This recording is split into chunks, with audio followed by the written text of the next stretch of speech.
السلام علیکم دوستو، میں ہوں ساجد علی حسینی اور ہم سیکھ رہے ہیں فارسی ایک انتہائی آسان انداز میں۔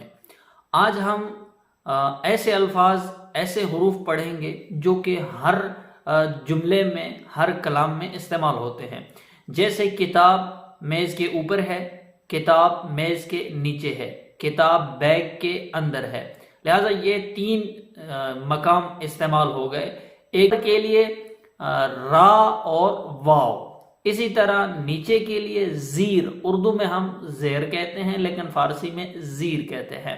اسی طرح کوئی کتاب اگر بیگ کے اندر ہے تو کہتے ہیں در، رو زیر در۔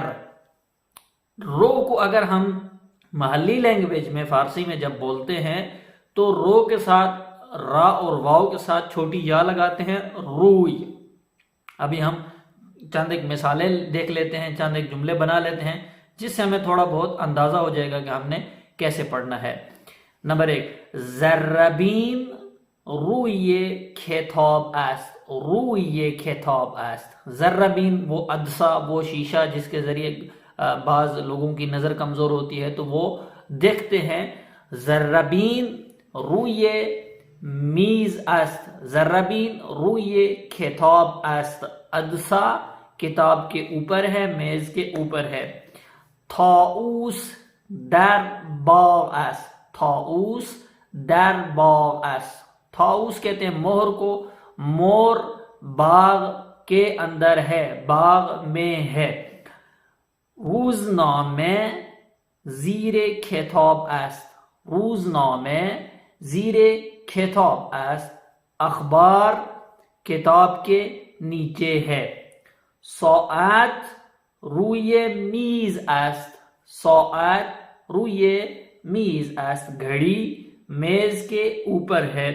سیب در بشقاب است، سیب پلیٹ میں ہے، پلیٹ کے اندر ہے۔ توپ زیر صندلی است، توپ زیر صندلی است۔ بال کرسی کے نیچے ہے۔